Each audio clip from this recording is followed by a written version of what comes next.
Pemirsa, terima kasih masih bersama kami di iNews Pagi. Kita ke informasi berikutnya, pemirsa. Presiden Joko Widodo memanggil Menteri Pertahanan Prabowo Subianto ke Istana Kepresidenan.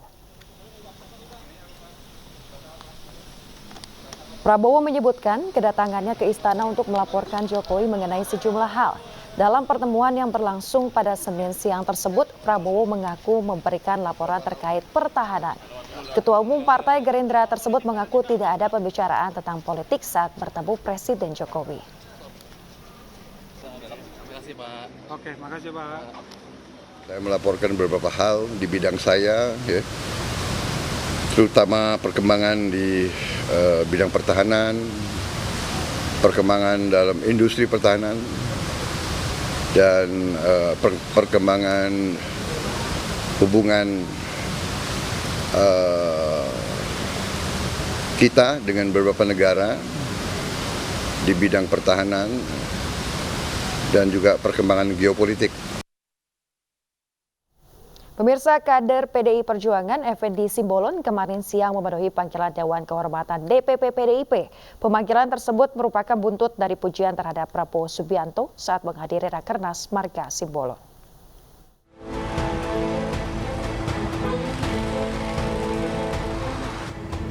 Kader PDIP yang juga anggota DPR RI, Effendi Simbolon memenuhi panggilan Dewan Kehormatan PDIP di kantor DPP PDIP Jalan Diponegoro, Menteng, Jakarta Pusat. Kehadiran Effendi Simbolon merupakan buntut dari dipujinya Prabowo Subianto saat menghadiri acara Rakernas Marga Simbolon pada Jumat pekan lalu. Pada kesempatan itu, Effendi Simbolon menyatakan jika Prabowo merupakan sosok yang tepat untuk menahkodai Indonesia. Dalam klarifikasinya, Sekjen PDIP Hasto Kristianto menjelaskan jika kehadiran Prabowo di Rakernas Marga Simbolon merupakan tamu undangan selaku Menteri Pertahanan RI. Puji-pujian dilontarkan juga berbagai bentuk penghormatan kepada para tamu undangan, termasuk Prabowo. Effendi pun juga menegaskan tetap setia pada partainya untuk memenangkan Ganjar Pranowo pada ajang konsentrasi Pilpres 2024 mendatang. Jadi karena sebagai tuan rumah di dalam pelaksanaan kongres tersebut, Rakernas ya dari keluarga Simbolon sedunia, nah di situ sebagai tuan rumah kan memberikan puji-pujian ya kepada seluruh tamu yang datang. Kan tamu yang datang tidak mungkin dikritik di depan umum, kan tidak mungkin. Jadi telah dilakukan klarifikasi. Buktinya tadi di dalam pembahasan kebijakan pertahanan, Pak Effendi Simbolon juga bersifat objektif dan juga menegaskan bahwa kebijakan pengadaan Miraj pesawat bekas tersebut itu tidak tepat dan bahkan berpotensi melanggar undang-undang. Hasto juga menegaskan jika seluruh kader PDIP harus patuh oleh aturan partai. Terlebih akan keputusan ketum partai terkait bakal calon presiden. Pemirsa, Komisi Pemilihan Umum telah menerima dokumen perbaikan syarat bakal calon anggota legislatif dari 18 parpol peserta pemilu.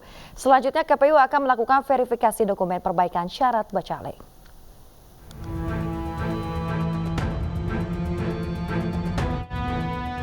Delapan belas partai politik peserta pemilu 2024 telah menyerahkan dokumen perbaikan bacalek kepada KPU.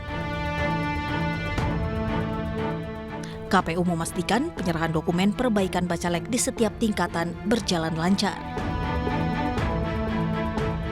KPU pun akan meneliti dan memverifikasi dokumen perbaikan syarat bacalek mulai 10 Juli hingga 6 Agustus 2024.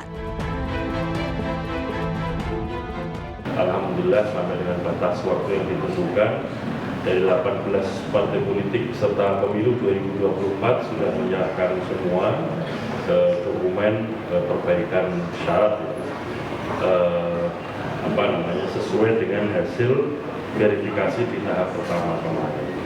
Dan setelah itu nanti kita pastikan semua dokumen perbaikan persyaratan sudah masuk semua, dan kemudian nanti kita lanjutkan dengan tahapan berikutnya, yaitu penelitian atau verifikasi terhadap dokumen perbaikan syarat bakal calon.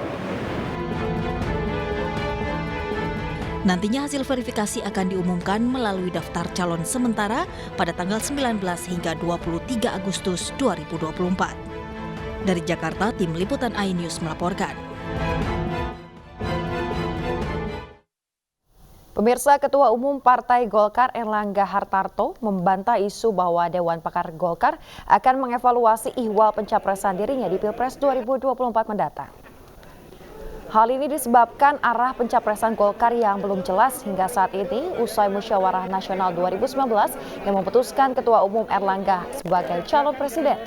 Menurut anggota Dewan Pakar Partai Golkar yang baru melangsungkan rapat pada Minggu malam, akan ada 5 potensi pergantian Ketua Umum apabila Dewan Pakar bersepakat untuk mengevaluasi hasil Munas 2019 dengan cara melakukan Musyawarah Nasional Luar Biasa atau Munaslup. Ada. Rapatnya di rumah Pak Agung langsung. Iya, agendanya bukan itu. Kalau soal mau mengganti Bapak untuk dicapresin gimana Pak? Tidak ada itu. Pak Ridwan mengatakan tersebut Pak, katanya. Tidak ada. Ya. Berarti selama ini masih Bapak ya Pak ya untuk capresnya? Berarti masih solid ya Pak? Forum tertinggi Rakernas Rapim Munas. Tapi kan mau ada rencana Munaslup Pak katanya Pak. Berarti isu itu tersebut tidak benar ya Pak ya? Ada Munaslup itu Pak? Tanya. Soal ratas belum ya Pak? Ratas sudah tadi, Bapak Nas. Pak, KIB jadi kemana Pak? KIB tunggu dulu, sabar. Menyongsong pemilu 2024, Partai Persatuan Pembangunan menggelar sejumlah kegiatan. P3 optimis dapat meraih target suara yang telah ditentukan.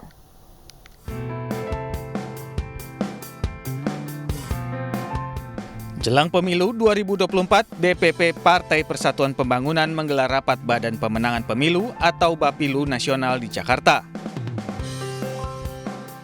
PLT Ketua Umum P3 Muhammad Mardiono menghadiri rapat perdana setelah sebelumnya Sandiaga Uno ditunjuk sebagai Ketua Bapilu.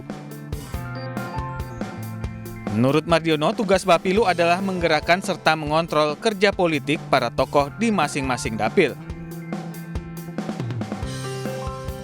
Dari masing-masing dapil seluruhnya sudah terisi, jadi 580 calon DPR RI itu nanti sudah terfloating semuanya. Kemudian untuk daerah pemilihan di DPRD, misalnya di provinsi, kabupaten dan kota, seluruhnya juga sudah terfloating para tokoh-tokoh, para calon-calon. Sementara itu di Karawang, Mardiono membuka bimbingan teknis atau BIMTEK DPRD Provinsi dan Kabupaten Kota DPW Jawa Barat. Selain BIMTEK, DPW P3 Jawa Barat juga akan menggelar rapat pimpinan wilayah untuk persiapan pemenangan target pemilu. Mardiono optimis DPW P3 Jawa Barat dapat meraih target yang telah ditentukan.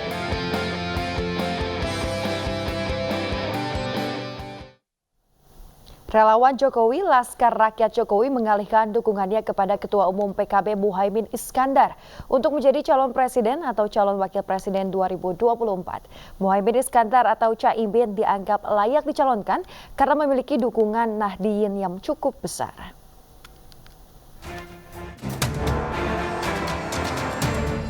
Relawan Rakyat Jokowi mendeklarasikan diri sebagai relawan Cak Imin di kawasan Senen, Jakarta Pusat. Pengalihan dukungan dari Jokowi ke Caimin untuk kontestasi Pilpres 2024 mendatang diperkuat dengan pembacaan pernyataan sikap yang dihadiri puluhan relawan. Relawan yang baru saja terbentuk ini mengaku sengaja mengalihkan dukungannya ke Caimin lantaran sepak terjang ketum PKB tersebut dianggap sebagai sosok politisi yang cukup berpengalaman. Alasan lain yang lebih kuat adalah suara Nahdien di Pulau Jawa dan luar Jawa yang diyakini akan memberikan dukungan penuh kepada Caimin. Sejauh ini kekuatan Pak Caimin ini atau Gus Muhaimin Iskandar ini lebih mengedepankan kekuatan kalangan Nahdiennya. Tapi yang hadir di sini, kawan-kawan di sini adalah sebagian besar adalah relawan Jokowi yang kemudian mengalihkan dukungan kepada Gus Muhaimin Iskandar. Oleh karena itu dengan kehadiran kami sebagai representasi kelompok nasionalis ini untuk mengkolaborasi kekuatan Nahdien atau religius dengan kekuatan nasionalis. Dengan konsolidasi dan kolaborasi antara kekuatan nasional dan kekuatan religius, relawan Cak Imin yakin dapat memenangkan suara Cak Imin pada kontestasi Pilpres nanti. Dari Jakarta, Rani Sanjaya, iNews melaporkan. Sambut pemilu 2024, sebuah gerakan anak muda mengajak generasi milenial dan Gen Z bersikap aktif dalam politik. Berdasarkan data KPU, generasi milenial dan Gen Z menyumbang 56% suara pada pemilu 2024 mendatang. Untuk menjaga persatuan dalam menghadapi pemilu 2024, Ruang Anak Muda meluncurkan gerakan bersama membangun Indonesia atau Gabung Indonesia di Cilandak, Jakarta.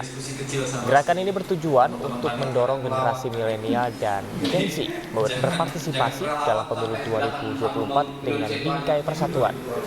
Menurut Direktur Eksekutif Ruang Anak Muda, Robert Sudarwan, generasi Z dan milenial dinilai memiliki peran besar dalam menentukan arah kepemimpinan nasional. Selanjutnya kita akan melakukan activator camp untuk penguatan kapasitas para anak muda yang akan melakukan edukasi politik di tengah masyarakat. Nantinya para aktivator ini dapat terjun langsung melakukan penyuluhan politik ke lapisan sosial masyarakat maupun melalui digital. Pemirsa, seni sebagai sarana berekspresi dan berkreasi tidak terhalang oleh kondisi fisik yang terbatas. Hal ini dibuktikan oleh anak-anak dari sebuah yayasan disabilitas yang unjuk kebolehan dan juga bakat keterampilan di Malang, Jawa Timur. Sementara itu, pelatihan keterampilan juga diadakan di sejumlah daerah guna membuka lapangan usaha dan menambah penghasilan.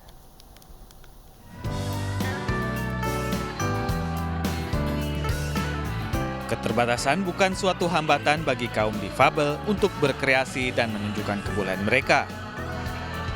Hal inilah yang mendorong relawan Ganjar Kreasi memberikan ruang lewat pagelaran harmoni ekspresi.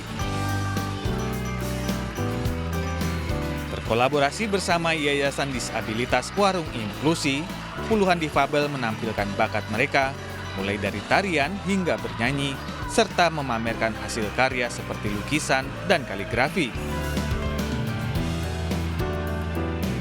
Acara bertajuk Difabel Bisa Berkarya Menembus Asa Tanpa Batas ini berlangsung di Kota Malang, Jawa Timur.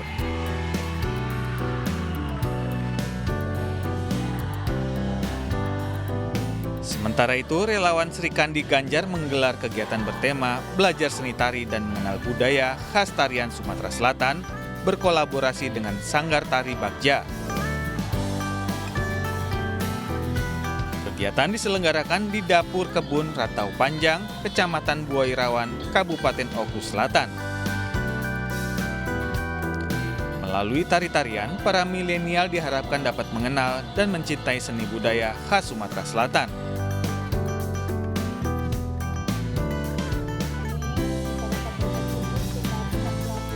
Guna memberdayakan kaum ibu di bumi Sriwijaya, pelatihan pembuatan martabak kentang diadakan relawan Mak Ganjar di daerah Talang Semut, Kecamatan Bukit Kecil, Kota Palembang, Sumatera Selatan.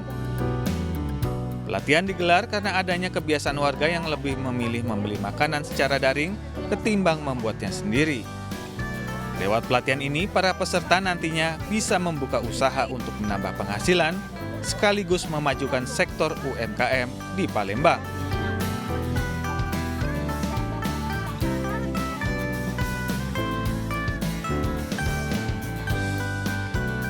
Sementara itu di Lampung Utara, relawan Sri Kandi Ganjar Lampung mengadakan kelas pelatihan sambung bulu mata atau eyelash extension class.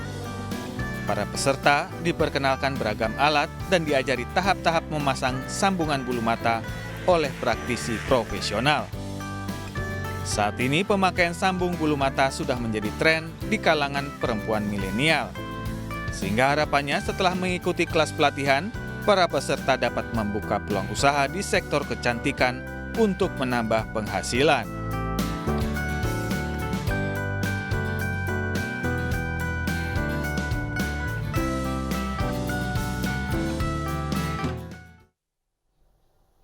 Pemirsa, MNC Land bersama MNC Peduli menggelar rangkaian kegiatan sosial berupa donor darah dan olahraga bersama di Stadion Utama Gelora Bung Karno, Senayan, Jakarta. Kegiatan ini digelar dalam rangka memperingati hari ulang tahun ke-4 Roka Space, sebuah wadah komunitas olahraga terbesar di Indonesia.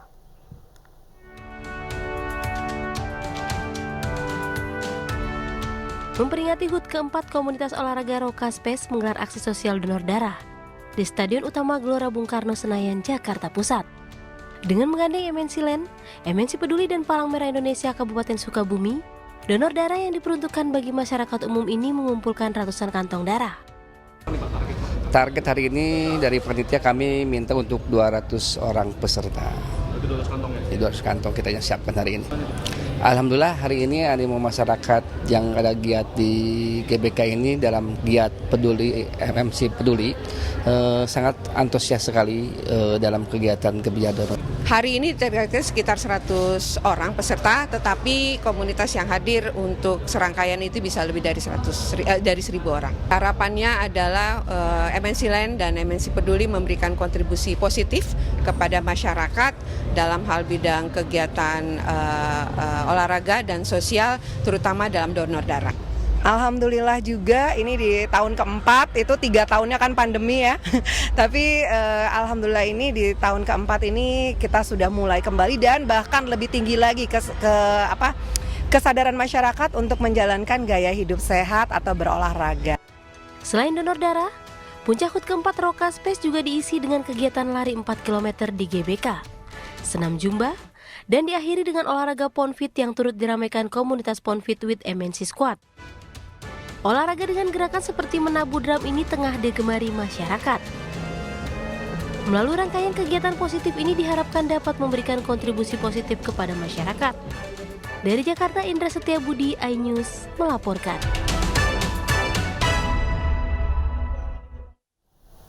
Pemirsa, festival musik perdana di Indonesia yang mengusung nuansa penerbangan Bordang Boarding Fest 2023 di EduTown Arena BSD Tangerang di hari kedua disambut antusias penonton. Masih diramaikan musisi-musisi ternama, festival ini membuat para pengunjung turut berdendang dan juga menari.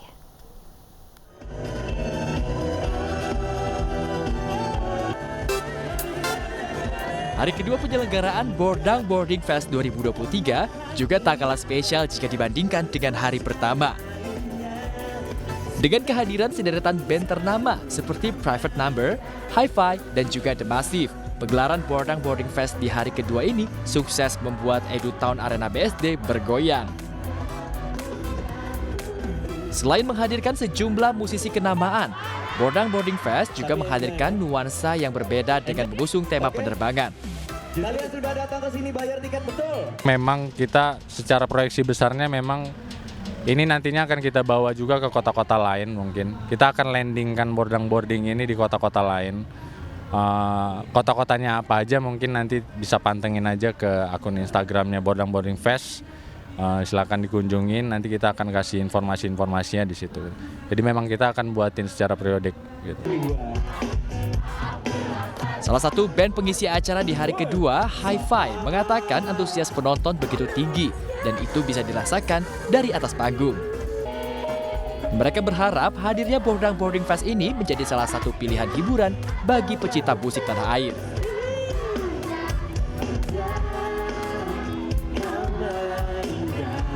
Ini acara yang sangat unik dan kami kira cukup beda secara konsep ya.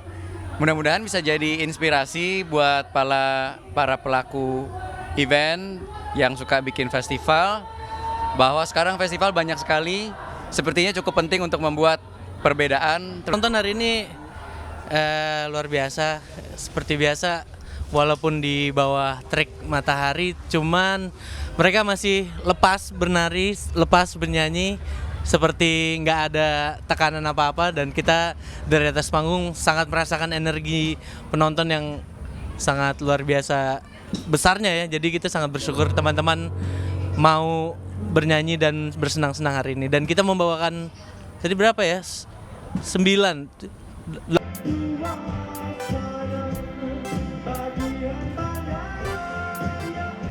Sebagai penutup di hari kedua, penyelenggaraan Bordang Boarding Festival ini akan diisi oleh musisi lainnya seperti ada band, Setia Band, Rizky Febian, dan band Noah. Melihat kesuksesannya selama 2 hari penyelenggaraan, Bordang Boarding Fest ini diharapkan dapat hadir kembali hingga melebarkan sayapnya ke kota lain di Indonesia. Dari Tangerang Selatan, Banten, Widya Bayujati, iNews melaporkan. Gelaran konser Bebaskan Energimu bersama dengan band Noah kembali digelar di kota Sidoarjo, Jawa Timur. Ribuan penggemar ikut berdendang mengekspresikan energi dan juga semangat mereka.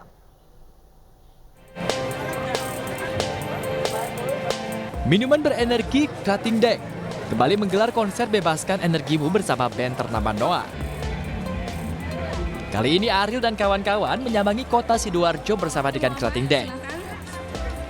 Sejumlah penggemar yang dikenal dengan sebutan Sahabat Noah memenuhi parkir Tibur Gor Delta Sidoarjo. Dengan penuh energi, mereka antusias menari dan berdendang bersama Noah. Dalam konser ini, Noah dan Krating Deng mengajak masyarakat untuk dapat menyalurkan energi mereka dan berkarya dan juga berekspresi. Tempat kita di Sidoarjo setelah kita melakukan konser di kota Purwakarta, kemudian di kota Makassar, kemudian kota Palembang, dan ini adalah kota terakhir kita untuk Bebaskan Energimu. Kehadiran band Noah menghadirkan semangat bagi warga Sidoarjo. Bahkan tak jarang sejumlah penggemar dari luar kota Sidoarjo yang sengaja datang untuk mengekspresikan energinya bersama dengan Krating Deng. Liburan sekalian mau nonton Noah. Emang konsernya siapa di sini? Karena ini lihat di TikTok gitu, terus kebetulan suka Noah juga, jadi ya nonton sekalian mumpung ada waktu gitu. Memang sebelumnya sudah pernah nonton konsernya Noah? Belum pernah dapat tiket sama belum ada kesempatan, jadi ini yang pertama kali. Sedikitnya 8.000 tiket ludes terjual pada gelaran konser ini. Konser Bebaskan Energimu di Sidoarjo ini menjadi konser penutup usai sebelumnya digelar di sejumlah kota di Indonesia. Dari Sidoarjo, Jawa Timur, Yoyok Agusta, iNews melaporkan.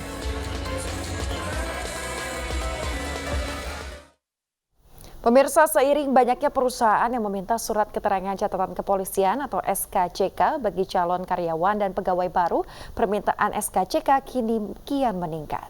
Untuk memberikan layanan cepat, layanan SKCK online dan juga SKCK keliling online menjadi solusi dan menjadi inovasi yang diapresiasi Kapolri.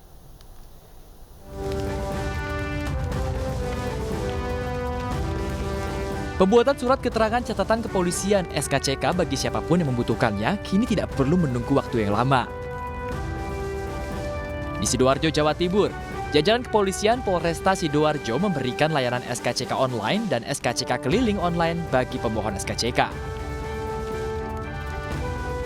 Pemohon SKCK hanya membutuhkan waktu beberapa menit untuk mendapatkan SKCK dari kepolisian.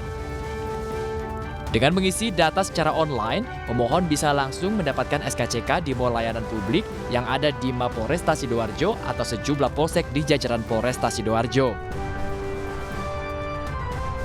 Tentunya untuk SKCK online dan SKCK keliling online ini akan kami tingkatkan kembali untuk pelayanannya agar lebih mudah bagi masyarakat mengakses dan lebih cepat, tepat, dan berguna.